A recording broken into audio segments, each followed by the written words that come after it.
أعوذ بالله من الشيطان الرجيم. بسم الله الرحمن الرحيم. إنا أرسلنا نوحا إلى قومه أن أنذر قومك من قبل أن يأتيهم عذاب أليم. قال يا قوم إني لكم نذير مبين. أن اعبدوا الله واتقوه وأطيعون.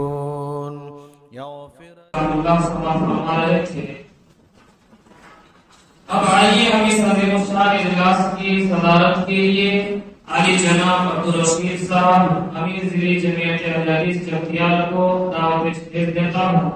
جناب اسٹیج پر تشریف لائیں. زیر نگرانی جناب یوسف صاحب نائب صدر جمعیت اہل حدیث کوٹڑا کو دعوت دیتا ہوں. اسٹیج پر تشریف لائیں. مہمان خصوصی جناب وجید اللہ صاحب ناظر اعلیٰ ضلعی جمعیت اہل حدیث نظام آباد کو دعوت اسٹیج دیتا ہوں. مفروض تشریف لائیں. جناب عبدالکبیر صاحب سابق امیر شہری جمعیت اہل حدیث کوٹڑا کو دعوت اسٹیج دیتا ہوں. تشریف لائیں. شیخ محترم فضیلت الشیخ عمران سلفی نذیری حفظ اللہ کو دعوت اسٹیج دیتا ہوں. شیخ محترم اسٹیج پر تشریف لائیں.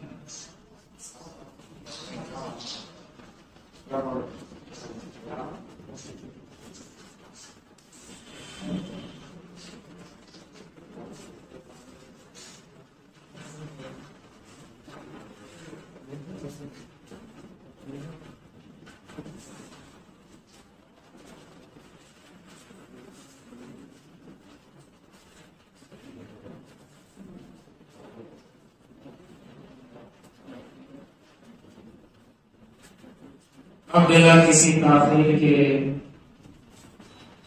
میں آپ کو اصل مقصد کی طرف لے جانا چاہ رہا ہوں. تو آئیے خطابت کے سلسلے کا آغاز کرتے ہیں، جس کے لیے میں اس پروگرام کے سب سے پہلا مقرر فضیلت الشیخ عمران سلفی نذیری حفظہ اللہ کو دعوت سخن دیتا ہوں کہ شیخ محترم تشریف لائیں اور اپنے عنوان صحابہ کرام کا رمضان اور ہمارا حال اس عنوان پر وضاحت کرنا.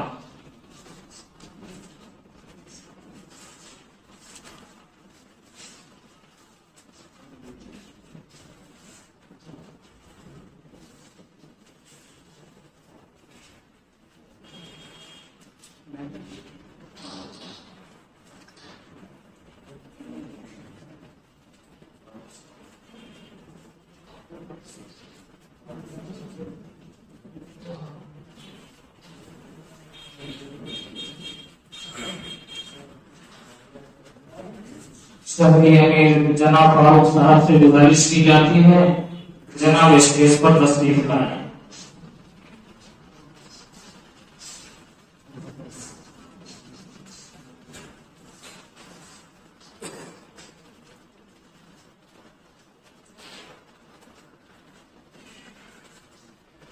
السلام علیکم ورحمۃ اللہ وبرکاتہ. الحمد لله نحمده ونستعينه ونستغفره ونعوذ بالله من شرور انفسنا ومن سيئات اعمالنا. من يهده الله فلا مضل له ومن يضلل فلا هادي له. أشهد أن لا إله إلا الله وأشهد أن محمدا عبده ورسوله.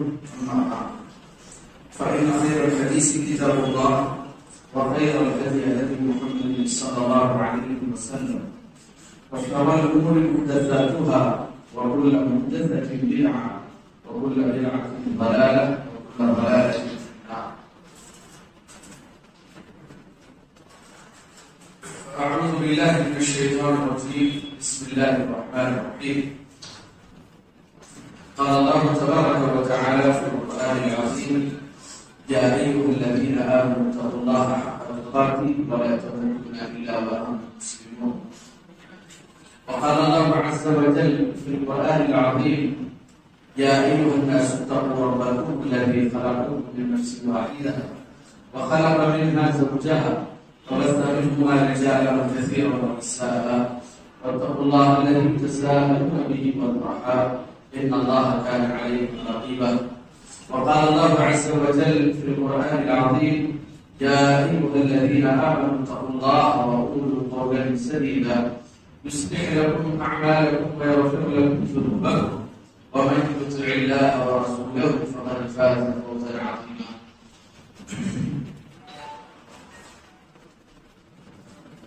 محترم احباب جماعت، بالخصوص زرعی امیر، شہری امیر اور مہمان خصوصی زرعی ناظم جمعیت اہل حدیث نظام آباد، اس پروگرام کو منعقد کرنے والے ذمہ داران، پس پردہ معزز خواتین اسلام، یہاں پر محفل میں موجود تمام بزرگان، نوجوانوں، پیارے بچوں اور دیگر سامعین سامعات، آج کی اس مبارک محفل میں جس موضوع کا مجھے مکلف کیا گیا ہے وہ موضوع ہے صحابہ کا رمضان اور آج کا مسلمان۔ چونکہ جیسے جیسے دن گزر رہے ہیں ہم رمضان سے قریب تر ہوتے جا رہے ہیں، شعبان کے مہینے میں ہیں اور اللہ نے چاہا چند دنوں کے بعد ہم تمام کو ماہ رمضان کی سعادت نصیب ہوگی انشاءاللہ۔ موضوع جیسا کہ میں نے آپ کے سامنے پیش کیا تو ضروری ہے کہ رمضان کا جو استقبال ہو، رمضان کو جو ہم ویلکم کریں تو رمضان کا استقبال شرعی طور پر ہی،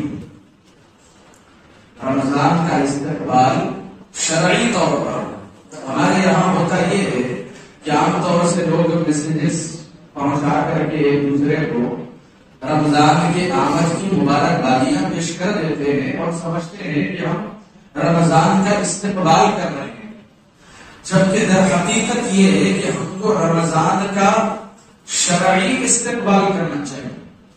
تو اب یہ شرعی استقبال کیا ہے؟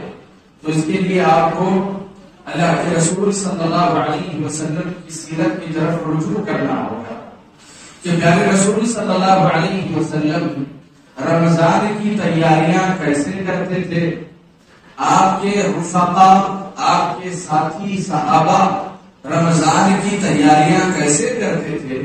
اسی سے آپ کو معلوم ہوگا کہ رمضان کا شرعی استقبال کیا ہے۔ اما عائشہ رضی اللہ عنہا بیان کرتی ہیں کہ اللہ کے رسول صلی اللہ علیہ وسلم رمضان کے مہینے کے بعد اگر 11 مہینوں میں، یعنی کہ رمضان کے تو جو روزے ہیں وہ تو فرض ہیں، تو رمضان کے علاوہ جو 11 مہینے ہیں، ان 11 مہینوں میں پیارے رسول صلی اللہ علیہ وسلم اگر کسی مہینے میں سب سے زیادہ روزوں کا اگر اہتمام کرتے تو وہ شعبان کے مہینے میں کیا کرتے۔ رمضان کے بعد سب سے زیادہ روزے پیارے رسول صلی اللہ علیہ وسلم شعبان کے مہینے میں رکھا کرتے، اور اس کی حکمت بھی اللہ کے رسول صلی اللہ علیہ وسلم یہ بیان کرتے ہیں کہ رمضان جیسے اختتام پذیر ہوا، اس کے بعد عام طور سے روزوں کا اہتمام نہیں ہوتا، 9 مہینے، 10 مہینے، 11 مہینے لوگ روزوں کا وہ اہتمام نہیں کرتے جو رمضان میں ہوتا ہے۔ اب ہوگا کیا، رمضان میں آپ نے روزے رکھے، پھر اس کے بعد 1 سال انتظار کر کے آپ دوبارہ رمضان میں داخل ہوں گے، یہ جو 11 مہینے آپ نے روزوں کا اہتمام نہیں کیا، اگر اکا دکا کبھی کوئی نفلی روزہ رکھ لیا، مستحب روزہ رکھ لیا، عاشورہ کا روزہ رکھ لیا، عرفہ کا روزہ رکھ لیا، وہ بات الگ ہے، لیکن چونکہ عادت نہیں ہوتی ہے تو جیسے آپ رمضان میں داخل ہوں گے تو ظاہر سی بات ہے ابتدائی جو روزے آپ کے گزریں گے اس میں آپ کو سخت تکلیف جھیلنی پڑے گی، کیونکہ 11 مہینوں تک تو آپ نے کوئی اہتمام نہیں کیا ہے، اور جب جیسے بھی آپ اہتمام کریں گے تو بڑی مشقت اور تکلیف آپ کو جھیلنی پڑے گی، کیونکہ تمام عبادتوں میں شریعت کی یعنی کہ حج ہے، زکات ہے، نماز ہے، تو اور اسی طریقے سے روزہ ہے، تو تمام عبادتوں میں سب سے زیادہ مشقت والی عبادت کون سی ہے؟ روزہ ہے۔ یعنی کہ صبح سے لے کے شام تک آدمی کو بھوک و پیاس کی شدت کو برداشت کرنا ہے، آدمی کا جسم بڑا کمزور پڑ جاتا ہے۔ تو اللہ کے رسول صلی اللہ علیہ وسلم کہ رمضان میں روزے رکھنے میں تکلیف نہ ہو، اس لیے اللہ کے رسول شعبان میں ٹریننگ لیتے تھے، یا یوں سمجھے کہ عادت بنا لیتے۔ شعبان میں روزے رکھیں گے تو جب رمضان میں آپ داخل ہوں گے تو آپ کو روزے کا اہتمام کرنے میں زیادہ تکلیف نہیں ہوگی۔ تو اس وجہ سے بعض اہل علم نے یہاں تک لکھا کہ 15 روزے اللہ کے رسول شعبان میں ہی رکھ لیتے، کیونکہ مقصد کیا تھا؟ رمضان کا استقبال کرنا، کہ رمضان میں روزوں کا اہتمام صحیح ہو، عبادتیں صحیح ہو اور کسی طرح کی پریشانی نہ ہو۔ تو یہ ہے رمضان کا شرعی استقبال۔ ہاں، جو انتہائی اخیر کے ایام ہیں، شعبان کے مہینے کے جو آخری ایام ہیں، جو سمجھے کہ 27 تاریخ، 28 تاریخ، 29 تاریخ، تو ان تاریخوں میں آدمی کو روزہ نہیں رکھنا چاہیے۔ اللہ کے رسول صلی اللہ علیہ وسلم نے منع کر دیا تاکہ ایک توانائی اس کے اندر رہے۔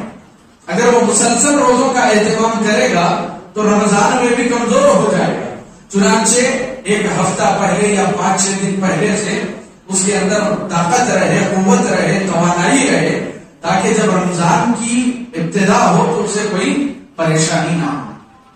تو یہ طریقہ کار تھا اللہ کے رسول صلی اللہ علیہ وسلم کا رمضان کا استقبال کرنے کے لیے، اور ہو بہو یہی معمول دیگر اصحاب کا بھی تھا، یعنی کہ پیارے رسول صلی اللہ علیہ وسلم کے جو صحابہ تھے ان کا بھی یہی معمول تھا کہ وہ شعبان کے مہینے میں زیادہ کثرت سے روزوں کا اہتمام کرتے۔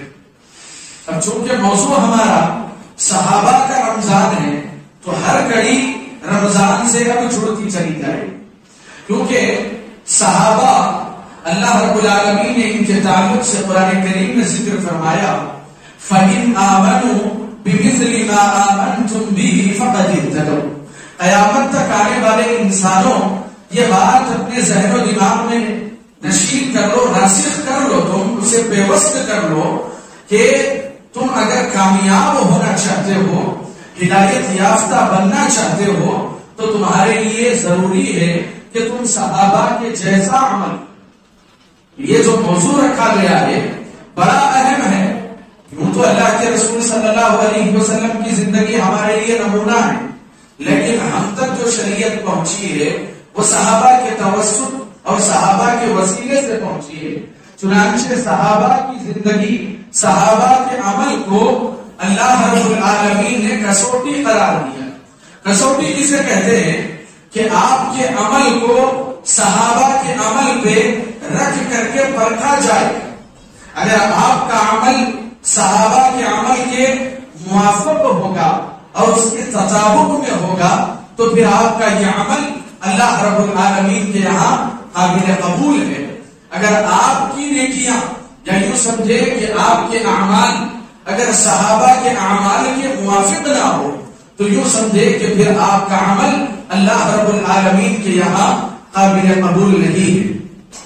اس محدود وقت میں اب آپ کو یہ دیکھنا ہے کہ صحابہ کا رمضان سے متعلق کیا ذوق تھا، کیا شوق تھا، اور ان کی عبادتیں، ان کی ریاضتیں کس درجے کو پہنچی ہوئی تھی۔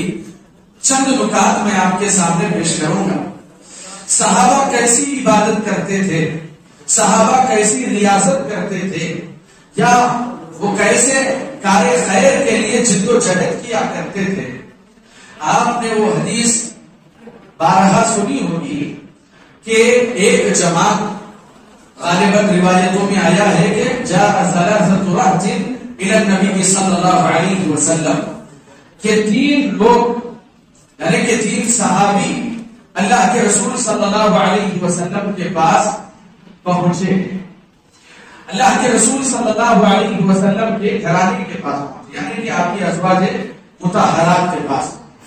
ان کا مقصد کیا تھا؟ بنیادی مقصد یہی تھا کہ اللہ کے رسول صلی اللہ علیہ وسلم کی عبادت کیسی ہوتی ہے رات میں، اور ایسے کون سے خفیہ اعمال ہیں جس کا اہتمام اللہ کے رسول کرتے ہیں جو ہماری نظروں سے اوجھل ہیں. اللہ کے رسول صلی اللہ علیہ وسلم کی بیرونی زندگی تو تمام صحابہ پر عیا تھی، لیکن داخلی زندگی اللہ کے رسول کی کیسی ہے یہ معلوم کرنے کے لیے وہ صحابہ آپ صلی اللہ علیہ وسلم کی ازواج مطہرات کے پاس پہنچے. پوچھا اللہ کے رسول رات میں کیا کرتے ہیں؟ تو کہا کہ اللہ کے رسول رات میں نماز بھی پڑھتے ہیں، آرام بھی کرتے ہیں، اور رات کا ایسے ایسے معمول ہے اللہ کے رسول کا. سن لیے. اس کے بعد وہاں پر انہوں نے کہا کہ اللہ کے رسول صلی اللہ علیہ وسلم کی عبادتیں بڑی معمولی ہے. انہوں نے کیا سمجھا؟ اللہ کے رسول صلی اللہ علیہ وسلم کی عبادتیں بڑی ہلکی ہے. ہم یہ سمجھ رہے تھے کہ رات میں ایسی کچھ مخصوص عبادتیں کرتے ہوں گے اللہ کے رسول، لیکن سننے سے تو معلوم ہوتا ہے کہ ایسا کوئی خاص عمل نہیں ہے اللہ کے رسول کا. اس کے بعد انہوں نے آپس میں گفتگو کرتے ہوئے کہا کہ دیکھیں اللہ کے رسول صلی اللہ علیہ وسلم کے اگلے اور پچھلے تمام گناہ معاف ہو چکے ہیں. اب اللہ کے رسول عبادت کرے یا نہ کرے، راتوں میں قیام کرے یا نہ کرے، روزوں کا اہتمام کرے یا نہ کرے، تو اس سے اللہ کے رسول صلی اللہ علیہ وسلم کا کوئی نفع و نقصان جڑا ہوا نہیں. ہم چونکہ عام امتی ہیں اور ہمیں بہت زیادہ محنت کرنی پڑے گی. چنانچہ اس میں سے ایک شخص نے یہ کہا کہ میں آج کے بعد ساری رات نماز پڑھوں گا اور رات میں آرام نہیں کروں گا، ساری رات قیام کروں گا، ساری رات میں نمازوں کا اہتمام کروں گا، قیام اللیل کروں گا. دوسرے نے کہا کہ میں عورتوں کے قریب نہ جاؤں گا، لا اتزوج النساء، کہ میں نکاح نہیں کروں گا. اور تیسرے نے کہا کہ انا اصوم صوم الدہر، کہ میں زمانہ بھر روزوں کا ہی اہتمام کروں گا، زمانہ بھر روزوں کا اہتمام کروں گا. یعنی کہ کوئی انقطاع نہیں ہوگا روزہ رکھنے میں، مسلسل پہے در پہ یہ کے بعد دیگرے میں اپنی پوری زندگی روزے رکھوں گا. یہ باتیں انہوں نے کہی، یہ عزم انہوں نے اللہ کے رسول صلی اللہ علیہ وسلم کی ازواج کے سامنے پیش کیا، اور اس کے بعد وہ وہاں سے روانہ ہو گئے. اللہ کے رسول صلی اللہ علیہ وسلم کو جب اس بات کا علم ہوا تو اللہ کے رسول نے ان تمام صحابہ کو طلب کیا جنہوں نے اس طرح کی باتیں کی تھی، اور اس کے بعد ان کو مخاطب ہو کر کے کہا انا اتقی منکم، یاد رکھو میں تم میں سب سے زیادہ اللہ سے ڈرنے والا ہوں. تم جتنی بھی عبادتیں کر لو، تمہارا تقویٰ، تمہاری طہارت، تمہاری پرہیزگاری، تمہاری خشیت، اللہ سے تمہاری محبت، یہ مجھ سے زیادہ نہیں ہو سکتی. میں سب سے زیادہ اللہ رب العالمین سے ڈرنے والا ہوں. پھر اس کے بعد کہا کہ میں نے نکاح کیا ہے، میں نے نکاح کیا ہے. اور اسی طریقے سے اللہ کے رسول نے کہا میں رات میں نماز بھی پڑھتا ہوں، اور آنکھوں کا حق ہے میں آرام بھی کرتا ہوں، بدن کا حق ہے میں آرام بھی کرتا ہوں. پھر اس کے بعد اللہ کے رسول نے کہا کہ میں روزہ رکھتا بھی ہوں، روزہ چھوڑتا بھی ہوں. بلکہ بعض روایتوں میں جو نفل روزوں کی روایتیں آئی ہے، اللہ کے رسول صلی اللہ علیہ وسلم فجر کے بعد سے آپ نے نہ کچھ کھایا نہ کچھ کیا، تو ظہر کا وقت ہوتا یا عصر کا وقت ہوتا، اللہ کے رسول گھر میں آ کر کے پوچھتے کھانے کے لیے کچھ ہے، اور آپ کی ازواج مطہرات میں سے کسی اہلیہ نے اگر یہ جواب دے دیا کہ نہیں آج گھر میں کھانے کے لیے کچھ نہیں ہے، تو اللہ کے رسول کہتے کہ اب تو ظہر عصر کا وقت ہو گیا ہے، روزہ ہی ہم کنٹینیو کر لیتے. سبحان اللہ. تو روزے رکھا بھی کرتے تھے، روزہ چھوڑا بھی کرتے تھے. اگر بسا اوقات کہہ دیا جاتا کہ اللہ کے رسول یہ ہدیے کا تحفے کا گوشت آیا ہوا ہے، تو اللہ کے رسول صلی اللہ علیہ وسلم نفلی روزہ وہیں پر توڑ دیتے. تو کہنے کا مقصد یہ ہے کہ اللہ کے رسول روزے رکھتے بھی تھے، روزے چھوڑا بھی کرتے تھے. اب یہ پوری حدیث جو میں نے آپ کے سامنے پیش کی، اس حدیث کا جو محل استشہاد ہے، اس حدیث سے جو مسئلہ آپ کو مستنبط کرنا ہے وہ صرف اور صرف یہ ہے کہ صحابہ کا ذوق عبادت، صحابہ کا شوق عبادت، یہ الگ بات ہے کہ اللہ کے رسول صلی اللہ علیہ وسلم نے ان کو طریقہ بتایا کہ کیسے تم کو عبادت کرنی ہے، لیکن آپ کو یہاں پر اس بات کا علم ہونا چاہیے کیسا شوق تھا کہ اللہ کے رسول صلی اللہ علیہ وسلم کی ازواج مطہرات کے پاس جا کے یہ پوچھ رہے ہیں راتوں میں اللہ کے رسول صلی اللہ علیہ وسلم کی عبادتیں کیسی ہوتی ہے اور آپ کا رات میں عمل کیا. تو اس سے ہم کو یہ مسئلہ معلوم ہوتا ہے کہ صحابہ کو اللہ رب العالمین کی عبادت کا کیسے ذوق و شوق تھا. رمضان کا مہینہ ہو یا غیر رمضان ہو، صحابہ کی عبادتیں، صحابہ کی ریاضتیں بے مثال. چند مثالیں میں آپ کے سامنے رکھتا ہوں کہ جیسے ہم نے کہا کہ رمضان کا شرعی استقبال کرنا ہے، تو شرعی استقبال صحابہ کیسے کرتے تھے، تو اس زمانے میں نے ایک روایت پیش کی کہ وہ شعبان کے روزوں کا اہتمام کرتے تھے. دوسرا مسئلہ کیا تھا، رمضان کا استقبال کرنے کے لیے عبداللہ بن مسعود رضی اللہ عنہ کی ایک روایت ہے. امام البانی رحمہ اللہ نے اس حدیث کو صحیح قرار دیا ہے، اور اسی طریقے سے وہاں پر یہ لفظ بھی موجود ہے الصحابہ والنبی وابن مسعود كانوا يقولون. تمام صحابہ اور اللہ کے نبی کا یہ معمول تھا کہ جیسے رمضان قریب ہوتا تو صحابہ کا اللہ کے رسول کا یہ معمول تھا کہ وہ کہا کرتے تھے لا غل فی قلوبنا لأحد من المسلمین. ابن مسعود کہتے ہیں کہ مسلمانوں میں سے کسی بھی شخص کے لیے ہمارے دل میں کسی طرح کا کوئی کینہ کپٹ ہم نہیں رکھتے تھے جب رمضان قریب آ جاتا. سبحان اللہ، یہ رمضان کی تیاری ہے، یہ رمضان کی تیاری ہے. گھروں کی صاف صفائی کے ساتھ، مسجدوں کی صاف صفائی کے ساتھ اپنے دلوں کی بھی صاف صفائی کرنے کی ضرورت. استقبال رمضان. آج کا معاملہ ایسا ہے کہ عبداللہ نظر نہیں آتا ہم کو، عبداللہ کے عیب نظر آتے ہیں. زید نظر نہیں آتا، زید کی خامیاں ہم کو نظر آتی ہیں. آج ہم پہلی صف میں ٹھہرتے ہیں، ہمارے قدم تو ملے ہوئے ہیں لیکن ہمارے دل ملے ہوئے نہیں.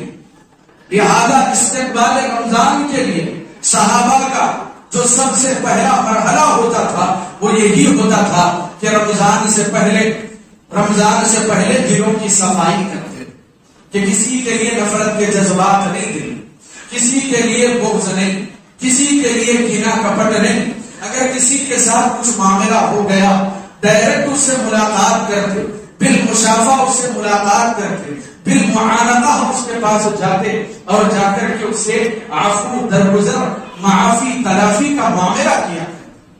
تو لہذا پچھلے سال یا پچھلی زندگی ہمارے ماضی میں ہمارے محلے، ہمارے علاقے، ہمارے رشتہ دار، ہمارے اپنے لوگوں کے ساتھ اگر ہماری کوئی انبن ہو چکی ہے تو رمضان کا استقبال آپ کو سب سے پہلے یہ کرنا ہے کہ آپ جائیں اور اس سے اپنی غلطی کی معافی طلب اور دل میں اس کے لیے نفرت کے جذبات قطعی طور پر نہ رکھیں. یہ سب سے پہلا مرحلہ ہے. اور اسی طریقے سے اہل علم نے یہ بھی کہا ہے، یہ اس لیے بھی ضروری ہے ایک دوسرے کے ساتھ معافی تلافی رمضان سے پہلے، کیونکہ رمضان آتا ہے تو تمہیں اللہ کی رحمت سے امید ہے. تم کہتے ہو اللہ میری لفزشوں کو معاف کر دے، میری خطاؤں کو درگزر کر دے، اور تم اپنے بھائی کو معاف نہیں کرتے.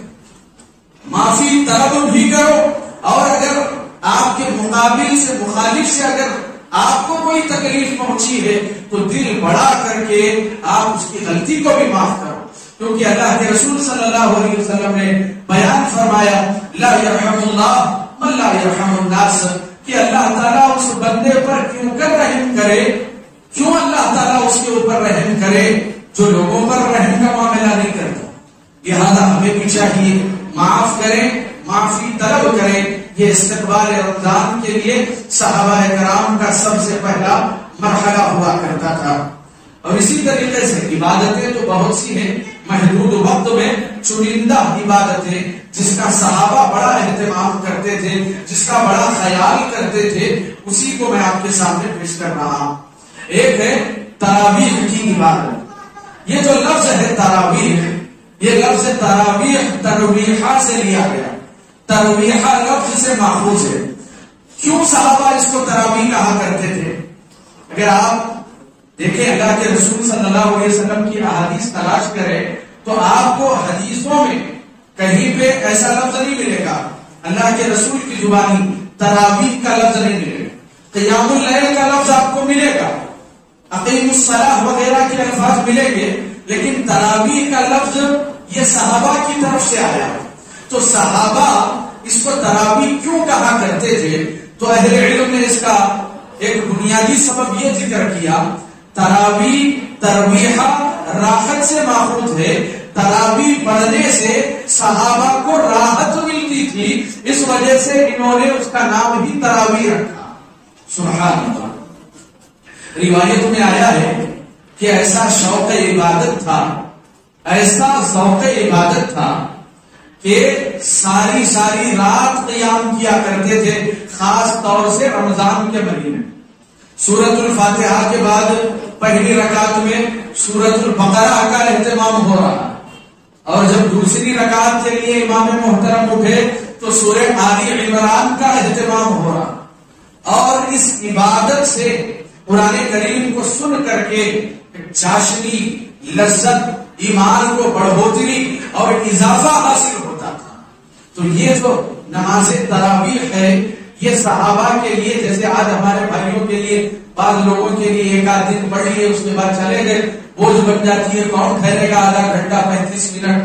اور صحابہ بڑے شوق سے ٹھہرا کرتے تھے، رات کے پہر ختم ہو جاتے تھے، نصف اللیل، ثلث اللیل، الی آخر اللیل، بلکہ بعض روایتوں میں یہاں تک کہا گیا کہ صحابہ کے جو خدام تھے، جو خادم تھے، وہ فجر سے پہلے بڑی جلدی مچایا کرتے تھے۔ کیوں جلدی مچایا کرتے تھے؟ رات میں قیام کیا، اور اگر یہ قیام کے بعد اگر ہم نے کسی طرح کی کوئی سستی کی تو فجر قریب ہے، فجر کی اذان ہو جائے گی، سحر نہیں کر پائیں۔ سبحان اللہ۔ یہ دیکھ رہے ہیں آپ شوق عبادت کہ تراویح کا اہتمام اس حد تک کہ رات کے آخری حصے تک پہنچ جاتا تھا، اتنا اللہ رب العالمین کے سامنے صحابہ ٹھہر کر کے رویا کرتے اور اللہ رب العالمین کو منایا کرتے تھے۔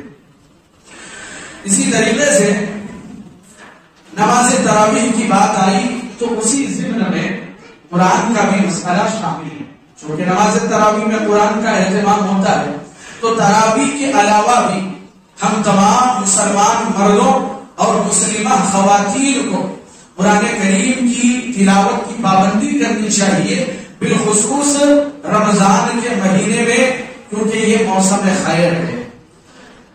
اگر آپ ایک حرف پڑھتے ہیں تو جیسے روایتوں میں آپ نے سنا کہ 10 نیکیاں ملیں گی، لیکن رمضان میں جب آپ ایک حرف پڑھ لیں گے قرآن کریم کا تو اب اس میں اضافہ ہوتا جائے گا 10 گنا سے 700 گنا تک، الی 700 ضعف۔ کوئی بھی نیکی 10 گنا سے اللہ رب العالمین رمضان کے مہینے میں اس کا اجر بڑھا دیتا ہے، اضافہ کر دیتا ہے، یہاں تک کہ وہ 700 گنا تک پہنچ جاتا ہے۔ تو ہمیں چاہیے کہ ہم قرآن کریم پڑھیں رمضان کے مہینے میں۔ عام طور سے یہ دیکھا جاتا ہے کہ روزے کی حالت میں لوگ آتے ہیں، قرآن کریم پڑھتے ہیں، اہتمام بھی کرتے ہیں، لیکن موبائل فون میں قرآن کریم کی تلاوت کا اہتمام کرتے ہیں۔ اب اس میں ہوگا یہ کہ جب آپ موبائل میں پڑھیں گے قرآن کریم، کوئی میسج آ جاتا ہے، کوئی کال آ جاتا ہے، اور پھر آپ کے ذہن میں شیطان کی طرف سے کچھ وسوسے آ گئے، آدمی قرآن پڑھتے پڑھتے قرآن کو نظر انداز کر کے جو ہے کسی اور کام میں مصروف ہو جاتا ہے۔ تو میرا ہمارے نوجوانوں سے اور آپ تمام بھائیوں کو یہ مشورہ ہے کہ جب آپ قرآن پڑھیں تو ہارڈ کاپی لیں، آپ مصحف میں پڑھیں، کیونکہ اگر آپ موبائل فون میں اس کا اہتمام کریں گے تو جیسے توجہ دینی چاہیے اللہ کے کلام پر، وہ توجہ آپ نہیں دے پائیں، کیونکہ اللہ تعالیٰ نے کہا افلا یتدبرون القرآن، کیا یہ قرآن کریم پر غور نہیں کرتے، قرآن کریم پر تدبر نہیں کرتے؟ اور آپ کو یہ بھی معلوم ہونا چاہیے یہ روایت پڑھ کر کے بڑی حیرت ہوئی کہ یہ رمضان کا جو مہینہ ہے، ہم آج تک یہی سنتے آ رہے ہیں شہر رمضان الذی انزل فیہ القرآن، ٹھیک ہے کہ رمضان کے مہینے میں اللہ تعالیٰ نے قرآن کو نازل کیا۔ ایک روایت آج میری نظر سے گزری الجامع الصحیح کی، شیخ البانی رحمہ اللہ نے اس حدیث پر صحت کا حکم لگایا ہے، کہا کہ توریت بھی رمضان میں، انجیل بھی رمضان میں، زبور بھی رمضان میں، یہاں تک کہ اللہ کے رسول کو قرآن بھی رمضان میں۔ یہ رمضان کا مہینہ آپ یوں نہ سمجھیں کہ صرف امت محمدیہ کے لیے بڑے عظمت والا اور شرف والا مہینہ ہے، بلکہ سابقہ امم میں سابقہ نبیوں کو، رسولوں کو اللہ تعالیٰ کی طرف سے جو آسمانی کتابیں دی گئی تھی، وہ آسمانی کتابیں جیسے توریت، انجیل، زبور، یہ بھی رمضان کے مہینے میں آتا ہے۔ تو رمضان کے مہینے میں ہمیں خاص طور سے درس قرآن میں شامل ہونا چاہیے، قرآن کریم کے حلقے لگا کر کے علماء سے سیکھنا چاہیے۔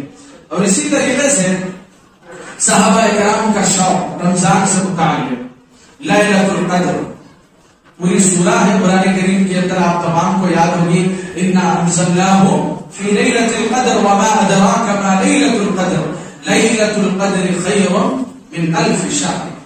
1000 مہینے بندہ عبادت و ریاضت کرے اور کسی خوش نصیب کو صرف ایک لیلۃ القدر والی رات اگر مل جاتی ہے تو دونوں کی عبادتیں مساوی، دونوں کی عبادت برابر ہو گئی، کیونکہ اس نے لیلۃ القدر کو پا لیا اور وہ 1000 مہینوں سے عبادت کر رہا۔ سبحان اللہ، آپ اندازہ لگائیں کتنا بڑا بونس ہے یہ اللہ رب العالمین کی طرف۔ لہذا طاق راتوں میں گپ شپ کرنے کے بجائے، مسخرہ پن کرنے کے بجائے اور چوراہوں پر گھومنے کے بجائے، ہوٹلوں میں بیٹھ کر کے ہنسی مذاق کرنے کے بجائے، لہو لعب والے کلام میں مشغول ہونے کے بجائے، ہمیں طاق راتوں میں جو وقت ہے اسے غنیمت جانتے ہوئے لوگ ابھارتے ہیں کہ آپ کو ترقی کرنا ہے، کچھ حاصل کرنا ہے، وقت کا ایسے استعمال کریں، ایسے استعمال کریں۔ فلاں بزنس مین ہے، وہ اپنے وقت کو بلاکس میں تقسیم کر دیتے ہیں، دن بھر میں ان کی ایسی ایکٹیویٹیز ہو جاتی ہے۔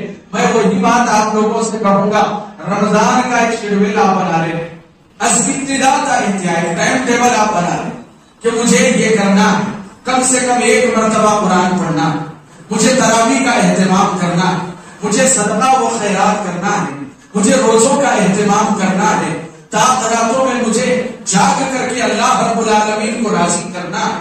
آدمی اس طرح سے اگر ٹائم ٹیبل بنا لے تو انشاءاللہ اللہ رب العالمین کی طرف سے آسانی ہوگی، خیر کے راستے اسے کھلیں گے۔ لیلۃ القدر کا موسم جیسے ہی آتا، یعنی کہ رمضان کا جو آخری اشرا طاق راتوں کا، آپ وہ روایت جان لیں کہ اللہ کے رسول صلی اللہ علیہ وسلم جب عبادت کرتے تو اما عائشہ رضی اللہ عنہا نے بھی دیکھا۔ پہلے تو آپ کو بتا دیا گیا تھا کہ لیلۃ القدر کب ہے، بعد میں وہ علم اٹھا لیا گیا اور 5 طاق راتوں میں آپ کو تلاش کرنا ہے۔ تو اما عائشہ رضی اللہ عنہا نے جب اللہ کے رسول کی جستجو دیکھی طاق راتوں میں لیلۃ القدر کو پانے اور اسے حاصل کرنے کی، تو اما عائشہ صدیقہ رضی اللہ عنہا نے پوچھا، اے اللہ کے رسول، ان علمت لیلۃ القدر، ایک اور روایت میں آیا ہے ان وافقت لیلۃ القدر، کہ اگر مجھے معلوم ہو جائے کہ آج کی رات لیلۃ القدر، یا مجھے ایسا تخمینہ اندازہ ہو جائے کہ میری لیلۃ القدر یہ موافقت کر رہی ہے آج کی طاق رات میں، بما ادعو، تو میں اللہ تعالیٰ سے کیا دعا کروں؟ اگر مجھے محسوس ہو رہا ہے کہ آج ہو سکتی ہے لیلۃ القدر، کیونکہ اس کے چند آثار بھی اللہ کے رسول صلی اللہ علیہ وسلم نے ذکر کیے ہیں، اس کی طرف کچھ اشارے ہیں، کچھ علامتیں ہیں، تو کہا کہ بما ادعو، میں کیا مانگوں؟ یہ دیکھیں صحابیہ ہے اور شوق دیکھیں، اللہ کے رسول صلی اللہ علیہ وسلم سے پوچھ رہی کیا دعا کروں میں لیلۃ القدر میں؟ تو اللہ کے رسول صلی اللہ علیہ وسلم نے کہا یہ پڑھا کرو، اللہم انک عفو تحب العفو فاعف عنی، کہ اے اللہ تو درگزر کرنے والا ہے اور تو درگزر کرنے کو پسند کرتا ہے، فاعف عنی، لہذا اے میرے رب تو میرے گناہوں کو معاف کر۔ تو یہ دعا کا آپ کو اہتمام کرنا ہے، بالخصوص عشرہ اخیر میں اور خاص طور سے راتوں میں. اسی طریقے سے صحابہ کا معمول رمضان سے متعلق یہ بھی تھا صدقہ و خیرات. صدقہ و خیرات. وہ تو آدمی کا ہاتھ کھلا رہنا چاہیے، عورت کا ہاتھ کھلا رہنا چاہیے. جب بھی کسی مستحق کو دیکھے تو خرچ کرے. یقیناً صدقہ کرنا، خیرات کرنا زندگی میں آنے والی بلاؤں، آفتوں، مصیبتوں کو ٹال دیتا ہے. یہ اللہ کے رسول صلی اللہ علیہ وسلم کی حدیث ہے کہ بہت سے لوگ پریشان ہوتے ہیں، مختلف بیماریاں آ رہی ہیں، ہر طرح سے پریشانیاں آ رہی ہیں. بھئی آپ نے ہاتھ باندھے رکھا ہے، اس ہاتھ کو کھولیے، اللہ کے نام سے خرچ کیجیے، مسائل ختم ہو جائیں گے. اللہ کے رسول صلی اللہ علیہ وسلم کا خود فرمان ہے اس سلسلے میں. تو چنانچہ اللہ کے رسول صلی اللہ علیہ وسلم کے تعلق سے کہا گیا کان اجود الناس بالخیر، کہ اللہ کے رسول سب سے زیادہ رمضان کے مہینے میں سخی بن جاتے، بہت زیادہ سخی بن جاتے، خرچ کرتے رہتے، پوچھنے والے کو بھی دیتے، نہ پوچھنے والے کو بھی دیتے. جو بھی آپ کو مستحق نظر آتا اللہ کے رسول صلی اللہ علیہ وسلم خرچ کیا کرتے. اور ہمارے یہاں ماحول ایسا ہے کہ بیت المال کی کمیٹی کو بار بار اپیل کرنا پڑتا ہے کہ بھائی سال ختم ہو گیا، سال بھر سے کما رہے ہو، نکالو اپنے مال کی زکات، بیت المال میں جمع کرو، تعاون کرو غربا کا، مساکین کا، بیواؤں کا. اس کے باوجود بھی کان پر کسی طرح کی جو نہیں رہی. یہ ہمارا معاملہ ہو گیا. لہذا میرے بھائیوں زکات تو فرض ہے. اللہ کے رسول زکات کے علاوہ، صحابہ زکات کے علاوہ صدقہ کیا کرتے، صدقہ خیرات کیا کرتے تھے. اور اسی طریقے سے عبداللہ بن عمر رضی اللہ عنہ کی سوال عمری جواب پڑھیں گے تو عبداللہ بن عمر رضی اللہ عنہ چونکہ سنتوں سے بڑی محبت کرتے تھے. ابن عمر رضی اللہ عنہ، عمر رضی اللہ عنہ کے فرزند عبداللہ بن عمر رضی اللہ عنہ رمضان کا ایک مہینہ جانتے ہیں آپ کے لوگوں کے ساتھ گزارتے تھے.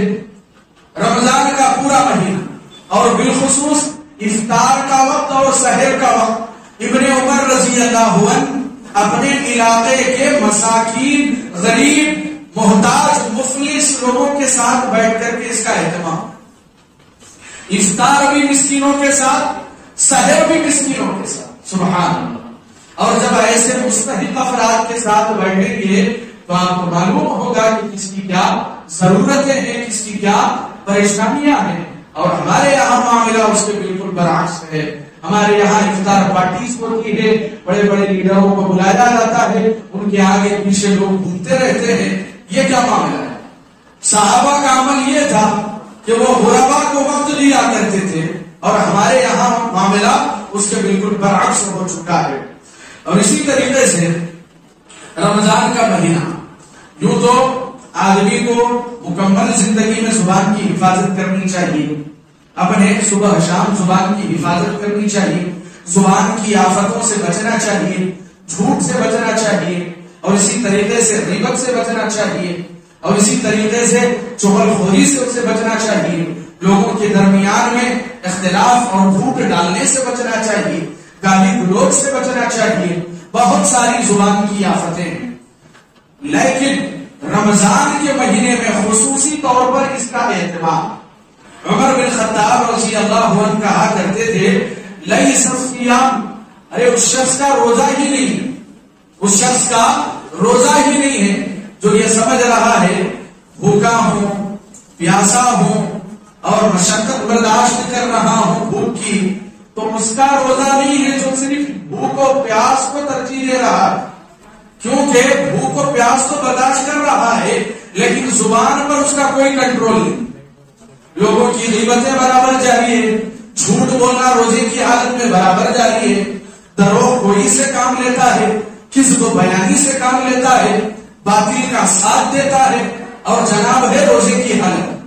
تو کہا کہ اللہ رب العالمین کو ضرورت نہیں ہے، اللہ کے خزانوں میں کوئی کمی نہیں ہے کہ اللہ تعالیٰ تمہیں مہینہ بھر بھوکا پیاسا رکھے تو خزانے سے ہو جائیں گے، ایسا کوئی معاملہ نہیں. اللہ ہے، اس کے خزانوں میں کبھی کوئی کمی نہیں ہے، وہ ہمیشہ سے ہے، ازل سے ہے، ہمیشہ رہے گا. مقصد کیا ہے؟ تمہارے نفس کا تزکیہ ہو، تمہارے دلوں کی صفائی ہو، تمہارے اندر کی برائیاں ختم ہو، تمہارے اندر تقویٰ و طہارت آئے، تمہارے اندر اللہ رب العالمین کی خشیت آئے، تمہارے اندر اللہ رب العالمین سے محبت و الفت پیدا ہو، یہ مقصد ہوتا ہے تمہیں بھوکا پیاسا رکھنے کا۔ لہذا ہمیں چاہیے کہ بالخصوص رمضان کے مہینے میں ہمیں غیبت سے، چغل خوری سے، جھوٹ سے بچنا چاہیے، لیکن معاملہ برعکس ہے۔ رمضان کے مہینے میں غیبتیں اور تیز ہو جاتی ہے، جھوٹ اور بڑھ جاتا ہے۔ اب جھوٹے لوگ زیادہ وقت مسجدوں میں دیتے ہیں، ظاہر سی بات ہے، عالم صاحب کا بیان سن لیا تو عالم صاحب کی غیبت شروع ہو گئی، ان کو کیا آتا ہے، ان کو کیا معلوم ہے۔ اب یہ ان کا معاملہ ختم ہو گیا، کمیٹی کا کچھ مینجمنٹ ہے، کچھ اتھل پتھل ہو گیا تو کمیٹی کی جو ہے یہ کلاس لے لیتے ہیں۔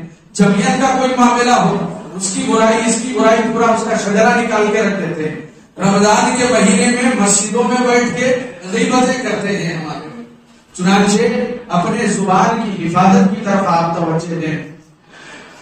اسی طریقے سے رمضان کا جو مہینہ ہے، یہ آخری بات ہے، رمضان کا جو مہینہ ہے اس میں آدمی کوشش کرے کہ اللہ رب العالمین اسے خانہ کعبہ کی زیارت کرے، کیونکہ صحابہ کو بڑا شوق رہتا تھا کہ وہ عمرہ کریں، اور خاص طور سے رمضان کا مہینہ آتا تو صحابہ کی بڑی بڑی جماعتیں دور دراز سے، کوئی ملک شام میں ہے، مصر میں ہے، عراق میں ہے، کوفہ میں ہے، تو وہ تمام رمضان کے مہینے میں خاص طور سے عمرہ کا اہتمام کیا کرتے۔